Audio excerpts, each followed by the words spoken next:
A través de los procesos nosotros somos bendecidos. Porque yo leo la palabra de Dios, leo los 66 libros de la Biblia, y en los 66 libros de la Biblia están los grandes hombres de Dios que usted anhela ser. Usted anhela ser Elías, usted anhela ser Eliseo, usted anhela ser David. ¡Wow! El gran David, el matagigantes. Usted anhela ser Juan, el apóstol que se recostaba al regazo de Jesús y escuchaba el tun tun, tun tun, tun tun. Siempre hemos anhelado ser los grandes hombres de Dios, mujeres que anhelan ser la Esther de este tiempo. ¿Aló? Pero usted debe de entender que para usted llegar a ser una Esther, para usted llegar a ser un David, para usted llegar a ser un Elías, un Eliseo, tiene que haber un proceso. Porque el olivo, si no es procesado, no puede botar el aceite. Si nosotros no somos procesados, no podemos sacar lo que hay dentro de nosotros para el pueblo. Entonces, ¿qué tengo que predicar yo? Lo que el Señor ha sacado dentro de mí. Yo tengo que predicar los procesos. Yo tengo que predicar como predicaba Pablo. Sé vivir en la abundancia como sé vivir en la escasez. Yo tengo que predicarle a ustedes que también en mi vida hubieron desiertos muy fuertes. Y aunque yo no lo tenía nada, seguía adorando. Aunque yo no tenía nada, seguía buscando de Dios. Aunque yo no tenía nada, seguía parado en la brecha. Porque hubo momentos en mi vida donde lo perdí todo. ¿Aló? Y acá hay personas que han perdido todo en su vida y se han cuestionado, ¿dónde está Dios? ¿Por qué me está pasando esto? Y la pregunta no es ¿por qué estoy viviendo esta circunstancia? Es ¿para qué estoy viviendo esta circunstancia? Porque Dios primeramente te levanta en medio de... Mire, Moisés vivió 40 años en palacio. Después vivió 40 años en el desierto. Moisés tenía que llegar al desierto, ¿para qué? Para aprender que en medio de un desierto lo teníamos que perder todo. Y yo te voy a dar una palabra poderosa de parte del corazón de Dios. Los desiertos no son malos. Los desiertos son una plataforma especial de parte de Dios para sacar lo mejor que yo tengo. Para sacar lo mejor que yo tengo. Para sacar lo mejor que yo tengo. Y hay personas que te van a decir, uy, esa mujer está en escasez, esta mujer no tiene ni para una gaseosa. El hecho de que estés en desierto no es sinónimo de fracaso. Entonces, lo primero que debo de entender yo en esta mañana es que el avivamiento está. Dios es real. Dios no se ha muerto. Dios está resucitado. Está a la diestra del Padre, esperándonos a nosotros, esperándonos a nosotros. Gloria al nombre de Jesús. Y Jesús nos dio una promesa muy poderosa que el diablo te ha tratado de que olvides. Jesús dio una promesa muy poderosa, que Él estaría con nosotros hasta el fin del mundo. O sea que usted no está solo, yo no estoy solo. Jesús está conmigo. Y si Jesús está conmigo, ¿quién contra mí? ¿Aló? Entonces la próxima vez que tú te sientas solo, recuerda esta palabra: Jesús está conmigo. Eso lo entendió David en medio de un proceso. En medio del peor proceso, David entendió que sí, había ausencia de personas, había ausencia de lo natural, pero David aprendió en medio de un proceso que la mirada de él tenía que estar arriba y no abajo. Por eso él hacía una exclamación, y siempre lo he predicado: ¿de dónde vendrá mi socorro? Entonces hay personas que se han enseñado al socorro del vecino, al socorro de los amigos, aún al socorro de la familia. Pero ¿qué pasa cuando todo eso desaparece? ¿Qué pasa cuando Dios permite que la familia no esté? ¿Qué pasa cuando Dios permite de que los amigos no estén? ¿Qué pasa cuando Dios permite que estés en una circunstancia difícil donde estás solo en medio de alta mar? Y es ahí donde Jesús empieza a trabajar el corazón. David fue tan procesado porque siempre lo bueno tiene que ser procesado. Siempre lo bueno tiene que ser procesado. Entonces, Jesús se denominaba el olivo. ¿Cuántos recuerdan que esta palabra recae sobre Jesús? Jesús es el olivo. ¿Aló? Pero ¿qué pasa con el olivo? El olivo tiene que ser procesado para que salga el aceite. El olivo tiene algo dentro que lo hace perfecto, y es el aceite. Pero cuando tú tienes una pepa de olivo, la pepa de olivo, para extraer lo mejor que tiene la pepa, tiene que pasar un proceso donde tiene que ser procesada la pepa de olivo para que extraigan el aceite. Nosotros somos una pepa de olivo. Que lo que está dentro de nosotros es la perfección de Dios. Entonces cada uno de nosotros tenemos que ser procesados, porque van a llegar tiempos que tú no vas a hablar, tus procesos van a hablar. Entonces en el desierto empezamos a identificar que lo material tiene un segundo plano, que lo material muchas veces no es la espuma de la Coca-Cola. Nadie en medio de un desierto se va a aferrar a lo material. Siempre alguien en medio de un desierto se va a aferrar a Dios. Entonces, ¿qué es lo segundo que yo necesito en el desierto? Ya vimos lo primero. Yo en medio de un desierto necesito agua para saciar y poder seguir. ¿Y qué es lo segundo que necesito en el desierto? Pan. Alimento. Son dos cosas que yo necesito en medio de mis procesos: ser alimentado por Dios y ser saciado por Dios. Entonces, cuando yo entiendo esta palabra, yo debo de entender que ya lo material pasa a un segundo plano. Entonces Jesús, ¿qué viene a decir? Yo soy el pan de vida. Yo soy el pan de vida. De mi interior correrán ríos de agua viva. Jesús lo tiene todo. En Jesús está todo. En Jesús está tu bendición. En Jesús está todo está en Cristo. Entonces Jesús viene a representar el pan de vida. Viene a representar el agua. ¿Aló? ¿Qué es lo que necesitamos en medio del desierto? Dos elementos básicos: agua y pan. Palabra y Espíritu Santo. Palabra y Espíritu Santo. Palabra y Espíritu Santo. ¡Aleluya! Eso es lo que necesita Jesús, que entendamos en medio del desierto. Nadie en la cúspide de la montaña arriba te va a buscar el pan y el agua, porque lo tienen todo. Entonces el Señor me decía ayer, hay momentos donde tenemos que pasar por un desierto para aprender lo que realmente es importante en nuestras vidas. Venimos de un mundo donde lo más importante es el dinero. Venimos de un mundo donde lo más importante es el estatus, el color, donde lo más importante es lo material, donde el mundo te define no por lo que eres, sino por lo que tienes. ¿Aló? Venimos de un mundo donde calificamos si tenemos y descalificamos si no tenemos. El reino de los cielos no es igual que el mundo, porque en Cristo Jesús lo que te califica es no lo que tienes, sino lo que portas. En el mundo, no, en Cristo Jesús no calificas por lo que tienes, sino por lo que no tienes. Por lo que no tienes, por lo que no. Por eso las bienaventuranzas empiezan con la palabra pobre. Pobres en espíritu. ¿Aló? Entonces lo que te descalifica allá te califica acá. Lo que te descalifica allá te califica acá.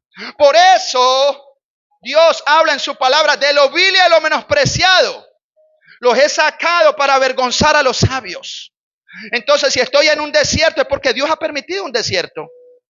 Entonces, ¿qué pasa con Elías cuando estuvo en el desierto? Dice la palabra de Dios que Elías estuvo en el desierto y después de levantar una tremenda oración: Señor, quiero morirme, llega el ángel. ¿Y qué le da el ángel? Le da agua y le da. ¿Qué necesitas tú en medio de tu crisis? La palabra y el Espíritu Santo. La palabra y el Espíritu Santo. La palabra y el Espíritu Santo. ¡Aleluya! Entonces, ¿para qué vengo a la iglesia? Para concientizarme de qué es lo que yo necesito en mi vida. Tú vienes a la iglesia a recibir una palabra de fortaleza, el pan de vida. Tú necesitas una palabra para enfrentar 7 días que se avecinan. Yo necesito una palabra para enfrentar 7 días que se me avecinan. ¿Por qué? Porque vuelvo y le digo: en el mundo tendréis aflicción, pero confía, yo he vencido al mundo. Entonces yo necesito saber que en cada crisis que se me levante en el mundo siempre tiene que haber una palabra para enfrentar. Entonces Dios levanta un hombre llamado Elías. Diga conmigo: Elías. Elías era un profeta violento, pero Elías pasó procesos. La vida de Elías no fue fácil, porque siempre Elías tuvo desafíos. ¿Aló? Elías también tuvo que aprender a depender 100% de Dios. Recuerden cuando Elías ora para que los cielos se cierren a causa del pecado de una nación. Entonces Elías levanta una tremenda oración: se cierran los cielos. cuando se cierran los cielos hay una escasez de agua. Y al primero que lo tocó la escasez de agua, ¿quién fue? A Elías. Entonces Elías tiene que aceptar la palabra que vino de parte de Dios, donde Dios le dice a Elías: Elías, ve al arroyo, porque allá te voy a sustentar. Vas a estar allá y vas a esperar que los cuervos te sustenten. Wow. Porque la bendición de Jehová no añade tristeza. ¿Cuántos dicen amén? Pero la bendición de Jehová te va a llegar no a tu manera, sino a la manera de Dios. Entonces, ¿qué tenía que hacer Elías? Irse para un arroyo y vivir una vida de soledad. ¿Cuántos de nosotros en Cristo Jesús hemos vivido una vida de soledad? A mí me ha tocado vivir una vida de soledad. Donde llego aquí a la iglesia, tremenda palabra, Rambo saca la bazuca, 3, 4... se caen al piso, la gloria de Dios desciende, wow, y después llego a mi casa a una realidad, la soledad. Donde Dios me dice: tranquilo, yo siempre te voy a sustentar. Entonces hay personas que tienen que vivir momentos de soledad, porque la soledad no es mala. La soledad te acerca más a Cristo. La soledad te acerca más a la cruz. La soledad te acerca más a la oración. ¡Aleluya! Entonces la próxima vez que te sientas sola o solo, recuerda, es el momento más especial para que tengas con el Rey. Y han habido momentos donde en medio de mi soledad levanto tremendas vigilias con Dios. Donde empiezo a hablar con el Señor, empezamos a platicar. Y Dios dice: he permitido tus momentos de soledad para que tengas más tiempo conmigo. Y eso no quiere decir que yo voy a estar en soledad toda la vida. Pero hay momentos donde nosotros no vamos a entender, y es Dios así trabajando en nosotros. Elías tenía que pasar un proceso, un momento donde él decía: bueno, pero el gran Elías soy yo, y se cerraron los cielos, pero ¿qué hago yo en este arroyo, en medio de la soledad? ¿A quién le profetizo? ¿A quién le hablo? Pero hay momentos donde necesitamos también esos momentos a solas. Lo bueno, ¿sabe qué pasó? Que Dios nunca dejó a Elías solo. Dios nunca dejó a Elías solo. Dios nunca se olvidó de la necesidad de Elías. Esta palabra es para alguien. Dios nunca se va a olvidar de tu necesidad. Dios nunca se va a olvidar de lo que te está faltando. Dios nunca... ¡Aleluya! Él siempre va a saber qué necesitas tú. Y es ahí donde viene el desafío. ¿Por qué estamos en los desiertos? Para aprender a depender más de Dios. Entonces lo primero que debo de entender en esta mañana es que yo necesito entender que es dependencia de Dios 100%. Obvio, Dios te quita todo, o te empieza a quitar todo, o te empieza a procesar. Entonces la próxima vez que tú te preguntes: ¿qué me está pasando en mi vida? ¿Por qué las cosas se me están cayendo? Usted va a entender que hay momentos donde las cosas se te van a caer para que tú dependas más de Dios. El problema de la iglesia, o bueno, de la iglesia no, de otros por allá, es que estamos tan enseñados a depender de un hombre, de un trabajo, de una empresa. Y hay veces nos cuesta depender de Dios. Entonces, como nos cuesta depender de Dios, Dios tiene que pasarnos por procesos. Elías lo vivió. Uno de los mayores procesos que vivió Elías fue la soledad. Qué difícil estar en medio de una soledad cuando eres tremendo hombre o tremenda mujer de Dios. Qué difícil estar en medio de una soledad donde no hay nadie, no hay amigos, no hay estatus, no hay nadie. Porque siempre vamos a ser desechados cuando tú ya no tienes nada que aportar al mundo. Tú vas a ser desechado cuando ya no aportes más al mundo. Cuando ya no seas parte del pecado, parte del sistema. Porque Dios empieza a colocar algo en ti que va a empezar a estorbar allá. Yo he estorbado tanto en el sistema que aprendí también a aceptar que la gente me deseche. Aprendí a saber que lo que yo porto no es cualquier cosa. Y aún sabiendo lo que yo porto, debo de entender que habrá gente hasta dentro de la iglesia que me va a desechar. Porque la Biblia dice: a causa de Cristo serán felicitados, serán aceptados, o a causa de Cristo serán vituperados, señalados, aborrecidos. Habrán calumnias que levantar. A mí me han levantado una cantidad de me calumnia Dios? Yo, ¿en serio, Dios? ¿A cuántos de aquí no han calumniado? Y usted está en su casa y dice, pero yo no he hecho nada. ¿Cuántos han calumniado aquí?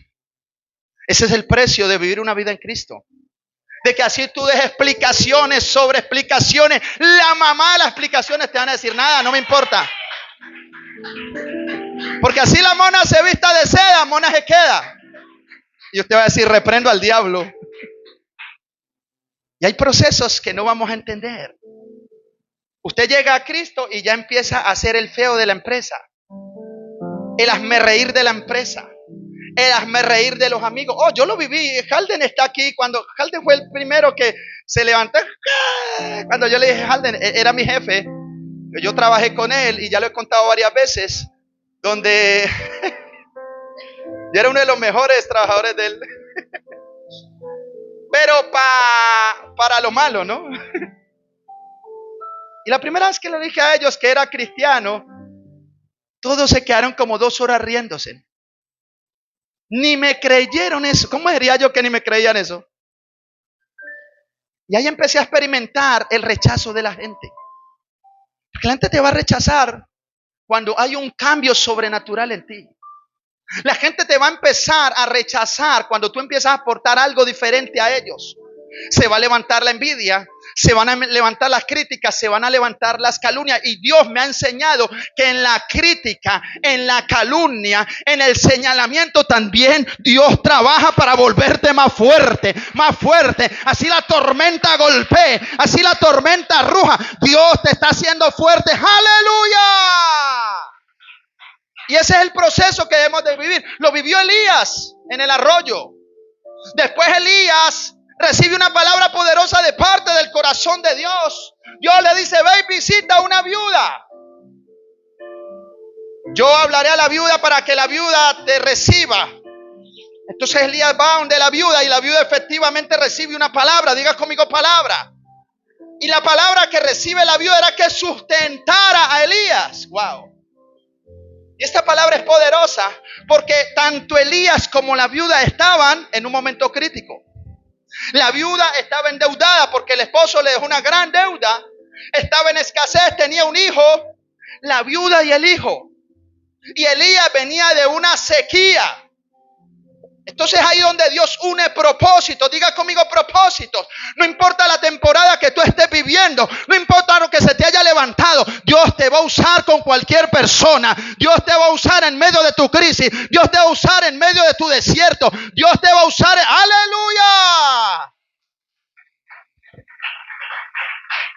Porque estamos tan enseñados, pastor, que Dios nos use cuando estamos en las buenas. Pero llega la tormenta, el dictamen, el problema, y no queremos ser usados por Dios. ¿Por qué? Porque el problema nos absorbió toda la atención. Entonces, ¿cuál era el problema de Elías? Elías estaba en sequía. ¿Cuántas personas hoy están en sequía? ¿Cuántas personas hoy obligatoriamente les toca depender de Dios? Y hay momentos donde nos cuesta aceptar que tenemos que depender de Dios. Hay momentos donde nos cuesta aceptar la perfecta voluntad de Dios.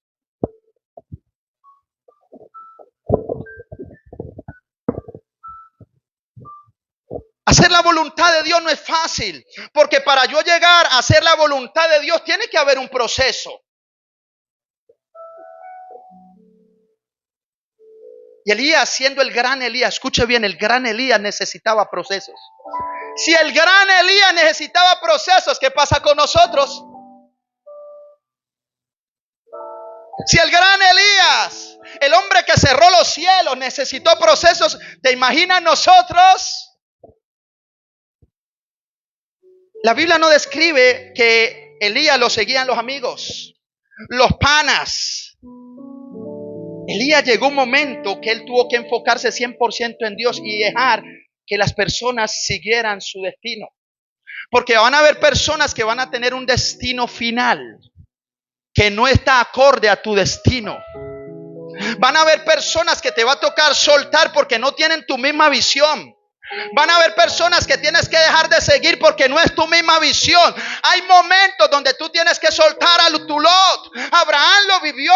Hay momentos donde sí, el pan es bacano, chévere, me encanta, amo ese pana, pero tengo que dejarlo porque no tiene mi visión.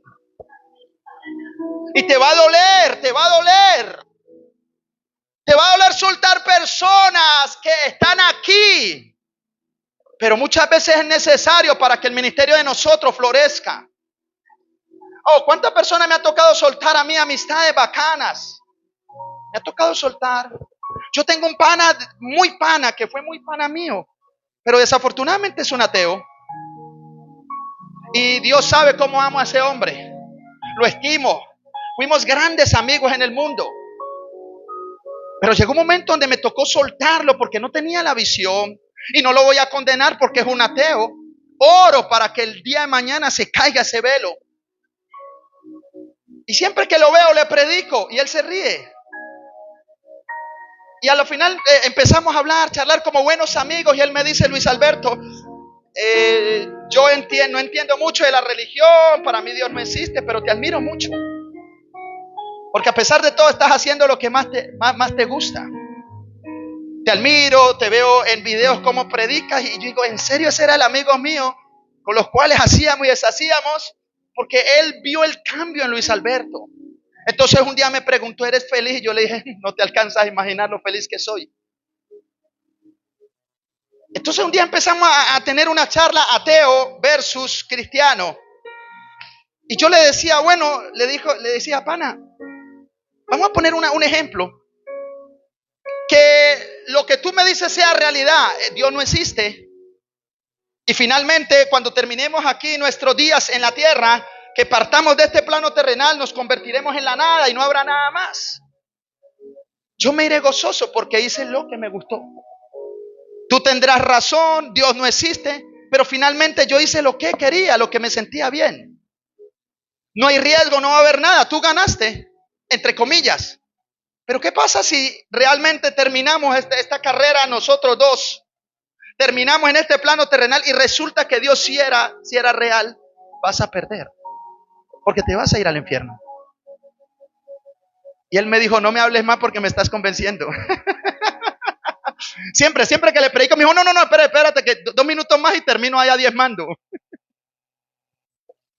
Pero hay momentos donde nuestros panas tenemos que soltarlos.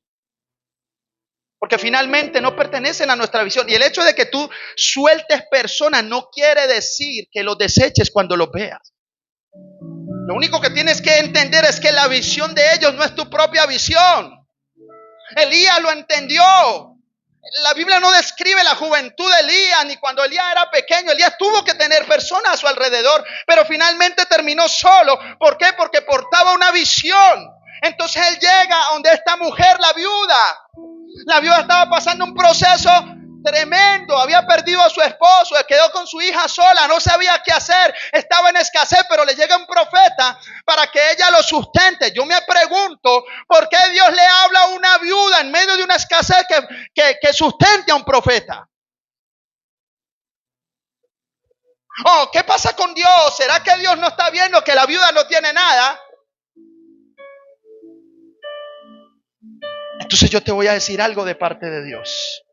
Realmente lo que importa no era el sustento de la viuda, sino lo que iba a pasar en lo espiritual. El profeta, el hombre de Dios, porta una palabra. Lo que necesitaba la viuda era la palabra de Elías. Acá hay gente que necesita una palabra. Acá hay gente que siempre ha necesitado una palabra. Acá hay gente que siempre va a necesitar una palabra. Elías cargaba una palabra. La viuda necesitaba la palabra, claro. No, la historia no tiene que ver en lo material, en qué le voy a dar al profeta. Era en lo que ella iba a recibir de parte del profeta. El profeta llevaba una palabra para activarla en ella. ¿Y ella qué portaba para Elías? ¿Qué portaba ella para Elías? Quizás ella le iba a demostrar al profeta que aún estando en escasez, estando en soledad, todavía iba a ser bendición para muchos. Para muchos. Entonces finalmente llegan ellos y Elías le dice: mira, mujer, necesito que me sustentes. Y ella le abre su corazón y le dice: mira, no tengo nada. No tengo nada. Lo poquito que tengo es para hacerlo para mi hijo y para mí. Y finalmente terminar mis días acá en la tierra. Vamos a morir. Entonces ahí donde me doy cuenta que el profeta traía una palabra para ella. Porque ella ya había bajado los brazos. ¿Cuántas de personas aquí no hemos bajado los brazos en momentos difíciles? En momentos turbios. Entonces cuando una persona baja los brazos, ¿qué necesita? Una palabra. Y yo traigo una palabra hoy para la iglesia. Traigo una palabra para la iglesia. Tu destino final no es terminar tus días en sequedad. Tu destino final no es terminar tus días en el desierto. Tu destino final es ser levantado por Dios, depender de Dios, que Dios sea tu proveedor, que Dios sea el que te levante, que Dios sea el que... ¡Aleluya! ¿Y qué le dice? ¿Qué le dice Dios? ¿Qué le dice Elías a ella? Ve y trae vasijas. Después de que ella sustenta al profeta. Y dice la palabra de Dios que en esta mujer nunca más escaseó ni la harina ni el aceite. Finalmente esa escena épica pasa. Pasa esa escena épica donde Elías entendió que él era la bendición de alguien. Escuche, usted está en soledad, está en crisis, está en tormenta, está en desierto, pero usted es la bendición de alguien. Usted es la bendición de alguien. Usted es la bendición de su familia, de sus amigos, de alguien es la bendición usted. Entonces Dios siempre va a trabajar en ti. En ti. Este cuarto de hora que estás pasando es la plataforma perfecta para que Dios trabaje en ti. ¿Aló? Entonces finalmente Elías recibe una última asignación. Escuche bien, una asignación poderosa, donde el pueblo de Dios estaba claudicando en dos pensamientos. Después voy a entrar más a profundidad a esta palabra. Finalmente dice la palabra de Dios. Vamos a leerla rápidamente. Gloria al nombre de Jesús.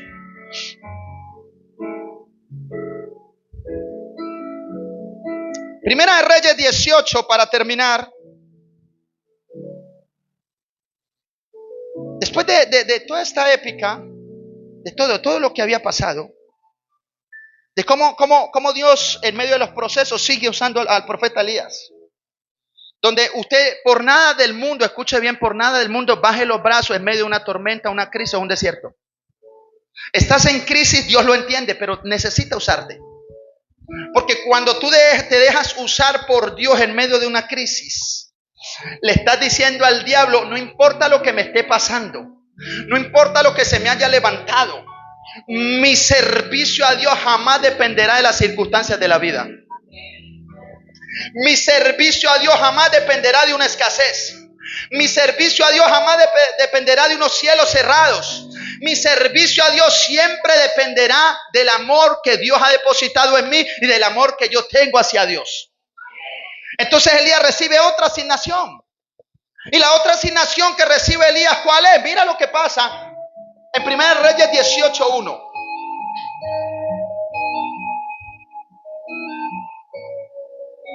Dice: pasados muchos días vino palabra de Jehová a Elías en el tercer año. 1 Reyes 18:30.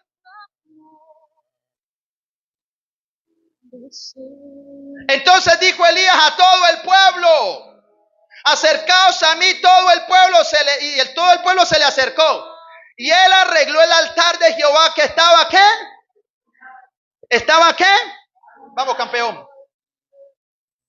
Y tomando Elías 12 piedras conforme al número de las tribus de los hijos de Jacob, al cual había sido dada la palabra de Jehová, diciendo: Israel será tu nombre. Edificó con las piedras ¿un qué? En el nombre de Jehová. Después hizo una zanja alrededor del altar en que cupieran 12 medidas de grano. Preparó luego la leña y cortó el buey en pedazos y lo puso sobre la leña. Y dijo: llenad 4 cántaros de agua. Diga conmigo: agua. y derramarla sobre el holocausto y sobre la leña. Dijo hacerlo otra vez y otra vez lo hicieron. Dijo aún hacerlo la tercera vez y lo hicieron la tercera vez. De manera que el agua corría alrededor de ¿qué? Y también se había llenado de agua la ¿qué? Cuando llegó la hora de ofrecer el holocausto, se acercó el profeta Elías y dijo: Jehová Dios de Abraham, de Isaac y de Israel, sea hoy manifiesto que tú eres Dios de Israel y que yo soy tu siervo y que por mandato ¿por mandato qué? He hecho todas estas cosas. Esta es la palabra clave. ¿Mandato de quién?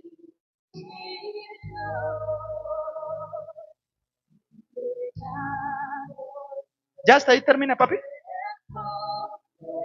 Respóndeme, Jehová, respóndeme para que conozca este pueblo que tú, oh Jehová, eres Dios y que tú vuelves a ti el corazón de ellos. Entonces cayó fuego de Jehová y consumió el holocausto, la leña, las piedras y el polvo, y aún lamió el agua que estaba en la zanja. Viéndolo todo el pueblo se postraron y dijeron: Jehová es el Dios, Jehová es Dios. Entonces Elías les dijo: prende a los profetas de Baal para que no escape ninguno. Y ellos les prendieron y los llevó Elías al arroyo de ¿qué? Y allí los degolló. Paremos allí. Mira todo el proceso que vivió Elías para llegar a un mismo objetivo. Estar claro en qué es lo que Dios necesita de nosotros. Si usted ve el holocausto, si usted ve la asignación, la última asignación de Elías, Pastor Junior, usted se va a dar cuenta que no era levantar un altar por levantar.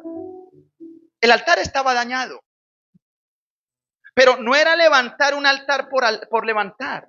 Era entender Dios que necesitaba en el altar. Entonces Elías, el gran Elías, le tocó vivir procesos para aprender a canalizar la voz de Dios. ¿Qué es lo que realmente quiere Dios en mi vida? ¿Qué es lo que realmente Dios quiere? Porque muchas veces nos volvemos los pulpos espirituales. Estamos aquí, estamos aquí, estamos aquí, estamos aquí. La pregunta es si Dios quiere que estés aquí, aquí, aquí, aquí, aquí. Hay momentos donde sí estoy haciendo la obra de Dios. La pregunta es si es lo que Dios quiere. Elías vio un altar dañado. Por eso el pueblo estaba claudicando en dos pensamientos, porque había un problema. Cuando en su vida hay un problema, lo primero que usted tiene que canalizar en medio del problema es qué es lo que Dios quiere hacer. Oh Señor, tengo un problema, por favor hazme el milagro. No, así no es. Dios, ¿qué quiere en medio de tu problema que hagas? Entonces es ahí donde yo veo un Elías conectado al Espíritu. Mira todo lo que Dios le dice a Elías. Le dice: colócale 12 piedras, llénalo de agua 1, 2, 3 veces. Eso se llama conexión. No se trata de venir a la iglesia a levantar las manos, aleluya, gloria a Dios, Rambo, saca la bazuca. Se trata de aprender a entender el lenguaje de Dios. Se trata de aprender un caminar con Cristo, no a mi manera, sino a la manera de Dios. Se trata de: Señor, ¿qué necesitas que yo haga? No, Señor, yo necesito que tú hagas. No se trata de: Señor, yo necesito que tú hagas, sino: Señor, ¿qué necesitas que yo haga? Me rindo a ti. Porque por años nos hemos movido como: Señor, yo necesito esto. Yo necesito. Entonces Elías aprendió por medio de los procesos de que no es lo que Elías necesita, sino lo que Dios necesita de Elías. Y fue procesado Elías en el desierto. Procesado en medio de las circunstancias de la vida. Entonces llega un momento en nuestras vidas que nuestra oración tiene que cambiar. Nuestra manera de vivir tiene que cambiar. Nuestra forma de pensar tiene que cambiar. Porque tenemos que ser transformados en todo, no en algunas partes. Yo ya no puedo pensar como pensaba 17 años atrás cuando no era cristiano, donde todo lo quería solucionar a mi manera y como yo quería. Hay momentos donde yo tengo que aceptar que estoy en un desierto, pero saber de que si estoy en un desierto tengo que gobernar el desierto. Yo tengo que aceptar que estoy en una tormenta, pero ¿qué quiere Dios que haga en la tormenta? 12 discípulos en la tormenta y no entendieron lo que querían hacer, lo que Jesús quería que ellos hicieran. ¿Qué quería Jesús que ellos hicieran en medio de una tormenta? Se levantaran como unos verdaderos hombres de Dios y le dijeran: tormenta, a ti te estoy hablando, te callas, viento enmudece, porque hay una palabra en mi vida, porque Cristo antes de subir a la barca me dijo: vive Jehová en cuya presencia estoy, que vamos a pasar al otro lado, vamos a pasar, aleluya. Y se levantó el profeta.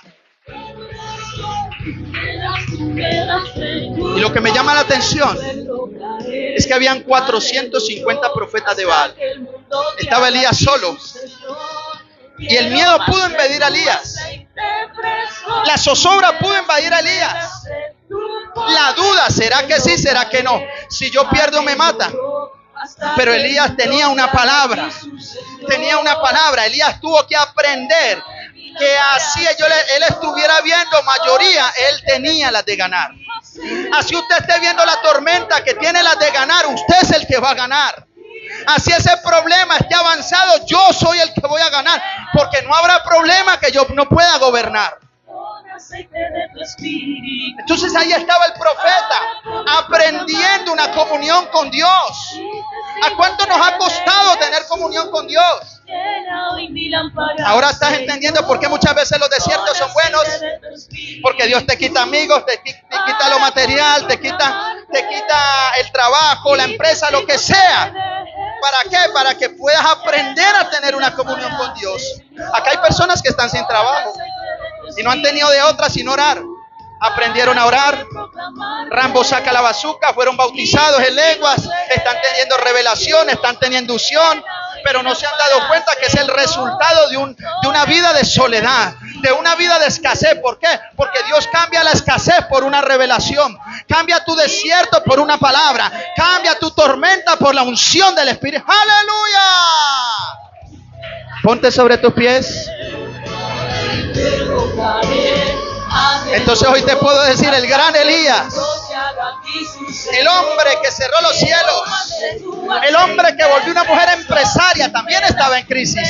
El hombre, el gran Elías, el profeta, el de la unción, también vivió escasez.